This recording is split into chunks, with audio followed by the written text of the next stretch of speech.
কোনো রকম ঝামেলা ছাড়া ঝটপট চিকেনের যদি কোনো রেসিপি তৈরি করতে চান তাহলে অবশ্যই একবার এই রেসিপিটি ট্রাই করতে পারেন। নতুন রাঁধুনিদের জন্য একদম পারফেক্ট একটা রেসিপি। ফোড়ন দেওয়া বা কষানোর কোনো ঝামেলা ছাড়াই এই রেসিপিটি হয় ভীষণই সুন্দর, খেতে হয় একদম তন্দুরির মতো। তাই এই রেসিপিটির নাম দিয়েছি আমি চিকেন তন্দুরি মশলা। তো চলুন দেখে নেওয়া যাক আজকের এই রেসিপিটি, চিকেন তন্দুরির ছোট ভাই চিকেন তন্দুরি মশলা। প্রথমেই আমি একটা বড় সাইজের বোল নিয়ে নিয়েছি আর তার মধ্যে দিয়ে দিচ্ছি হাফ কাপ পরিমাণে সরষের তেল। আমি 1.5 কেজি চিকেন রান্না করব আর সেই অনুপাতেই আমি তেল নিয়ে নিয়েছি। তবে আপনারা যে পরিমাণ চিকেন নেবেন সেই হিসাবে তেলের পরিমাণ কম বা বেশি করে নেবেন। এবারে এর মধ্যে দিয়ে দিলাম আমি 2 চামচ ভর্তি করে লাল লঙ্কার গুঁড়ো। যেহেতু এই রান্নায় আমি কোনো রকম ফুড কালার ইউজ করব না, তাই তেলের উপরে এইভাবেই আমি লঙ্কার গুঁড়োটা দিয়ে দিয়েছি। এতে করে কালারটা কিন্তু ভীষণ ভালো আসে। তো চামচ দিয়ে ভালোভাবে এই লঙ্কার গুঁড়োটাকে মিশিয়ে নিচ্ছি আর দেখুন কত সুন্দর একটা কালার এসে গেছে। তবে আপনারা লাল লঙ্কার পরিবর্তে এখানে কিন্তু কাশ্মীরি রেড চিলি পাউডার ব্যবহার করতে পারেন, এটাতেও কালার হয় ভীষণই ভালো। তবে আমি ঝালের জন্য লাল লঙ্কার গুঁড়ো ব্যবহার করেছি। এখন এর মধ্যে আমি একে একে কিছু গুঁড়ো মশলা ব্যবহার করছি। দিয়ে দিচ্ছি 2 টিস্পুন ধনে পাউডার, 2 টিস্পুন জিরে পাউডার, দিয়ে দিচ্ছি 2 টেবিল স্পুন তন্দুরি মশলা। যদি তন্দুরি মশলা না থাকে এক্ষেত্রে মিট মশলা ব্যবহার করতে পারেন।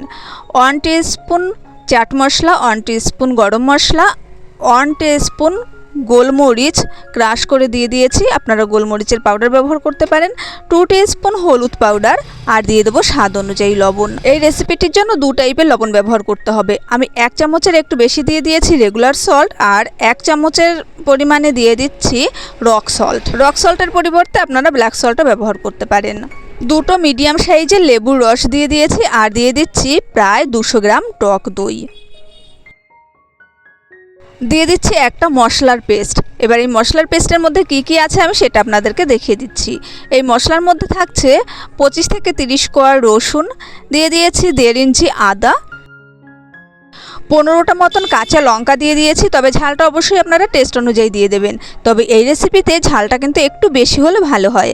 একটা টমেটো কুচি আর 2টো পেঁয়াজ কুচি করে দিয়ে দিয়েছি। এবারে সামান্য পরিমাণে জল দিয়ে পেস্টটা তৈরি করে নিয়েছি। এখন এই মশলার মধ্যে দিয়ে দিচ্ছি কাসুরি মেথি। 1 টিস্পুন মতো কাসুরি মেথি সামান্য একটু ড্রাই রোস্ট করে আমি হাতে একটু ক্র্যাশ করে দিয়ে দিয়েছি।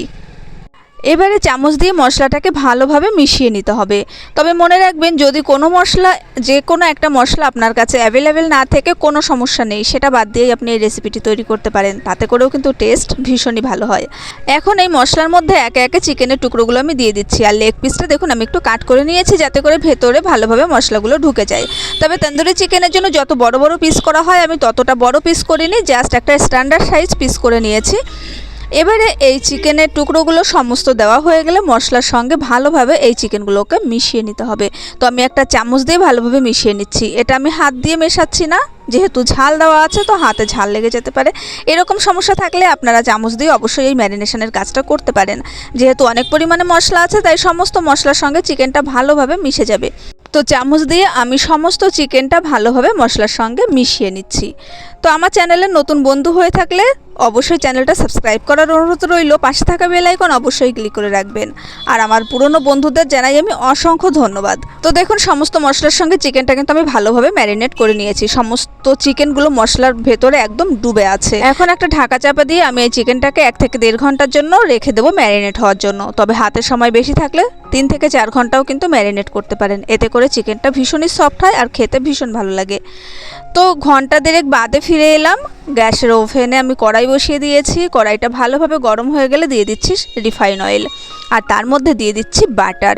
2 চামচ মতো বাটার দিয়ে দিচ্ছি। আর বাটার দেওয়ার সময় গ্যাসের ফ্লেম অবশ্যই লো করে রাখবেন, তা না হলে কিন্তু বাটার ভীষণ তাড়াতাড়ি জ্বলে যায়। এবার বাটারটা গলে গেলে ভালোভাবে কড়াইয়ের চারিদিকে লাগিয়ে দিতে হবে। সম্পূর্ণ বাটারটা দেখুন গলে গেছে, কড়াইয়ের চারিদিকে লাগানো হয়ে গেছে। এখন একে একে আমি চিকেনের টুকরোগুলো দিয়ে দেবো। সমস্ত কড়াইতে চারিদিকে ছড়িয়ে দিতে হবে। তবে মনে রাখবেন এই রান্নায় কিন্তু এক্সট্রা কোনো রকম জলের ব্যবহার করব না। চিকেন থেকে যে জল বেরোবে আর টক দইয়ের যে জল আছে সেই জলেই কিন্তু সম্পূর্ণ রান্নাটা কমপ্লিট হবে। আচ্ছা, আর একটা কথা আপনাদের বলে রাখি, এই চিকেনে অনেকটা পরিমাণে টক দই ব্যবহার করা হয়েছে এবং লেবুর রস ব্যবহার করা হয়েছে।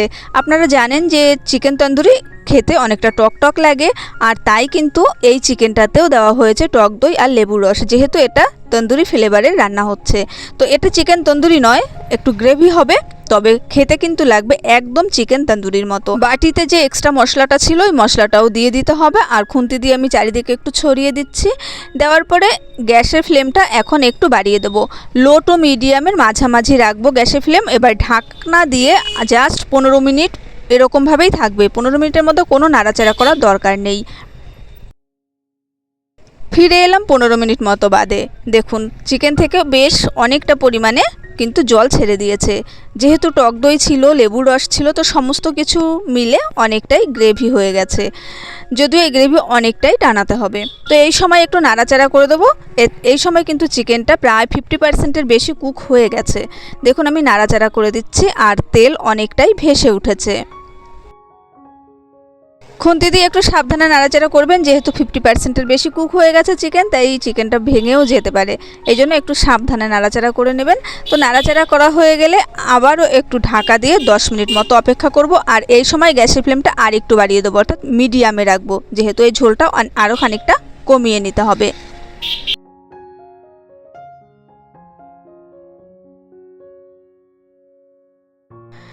ফিরে এলাম 10 মিনিট বাদে।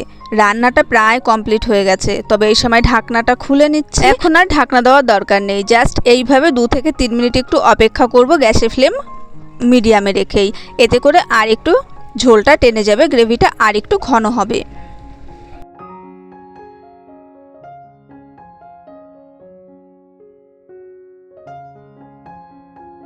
তো মিনিট 3 বাদেই দেখুন রান্নাটা কিন্তু একদম কমপ্লিট হয়ে গেছে। আর এই যে ঘনত্বটা আছে ঠিক এরকমই রাখবো গ্রেভিটা। ঠান্ডা হলে আরও খানিকটা ঘন হয়ে যাবে, তেল একদমই সেপারেট হয়ে গেছে। তবে নামানোর আগে দিয়ে দেবো সামান্য একটু কাসুরি মেথি, আবারও হাতে ক্র্যাশ করে দিয়ে দেবো। আর আপনারা ঘনত্বটা দেখে বুঝতে পারছেন যে গ্রেভিটা ঠিক কেমন হয়েছে। তো যাই হোক, এখন হাতে সামান্য একটু কাসুরি মেথি নিয়ে নিচ্ছি, আর কাসুরি মেথিটা আবারও ক্র্যাশ করে একটু উপর থেকে দিয়ে দেবো। আর এই কাসুরি মেথিটা দেওয়ার জন্য কিন্তু এই চিকেনটায় বেশ একটা শাহি ফ্লেভার আসবে, আর যেটা খেতে কিন্তু ভীষণই ভালো লাগে। আর দিয়ে দিচ্ছি সামান্য একটু গরম মশলা উপর থেকে ছড়িয়ে। গরম মশলাটা দেওয়ার পরে আলতো হাতে একটু মিশিয়ে নেব সমস্ত চিকেনটার সঙ্গে, আর তারপরে ঢাকনা দিয়ে 5 মিনিট স্ট্যান্ডিং টাইমে রেখেই সার্ভ করে দেব। তো এরকম সহজ রান্না, কোনো মাংস কষানো ঝামেলা নেই, ফোড়নের কোনো ঝামেলা নেই, শুধুমাত্র সমস্ত মশলাগুলো দিয়ে মাখিয়ে অর্থাৎ ম্যারিনেশন করে একটু রেখে দিতে হবে জাস্ট 2 থেকে 3 ঘন্টা। তারপরে কড়াইতে দিয়ে একটু 30 মিনিট, অর্থাৎ টোটাল আমি 28 থেকে 29 মিনিট মতো রান্না করেছি। আর চিকেনটা কিন্তু একদম রেডি হয়ে গেছে। আর দেখুন দেখতে কতটা লোভনীয় হয়েছে। তো আশা করছি আজকের এই রেসিপিটি আপনাদের ভালো লেগেছে। ভালো লাগলে চ্যানেলটা সাবস্ক্রাইব করার অনুরোধ রইল। পাশে থাকা বেল আইকন অবশ্যই ক্লিক করে রাখবেন, যাতে আমি নতুন নতুন রেসিপি শেয়ার করার সঙ্গে সঙ্গে নোটিফিকেশান পেয়ে যান। দেখা হবে পরের রেসিপির সঙ্গে, সেই পর্যন্ত ভালো থাকবেন। আজকের মতো টাটা, দেখা হচ্ছে পরের রেসিপির সঙ্গে।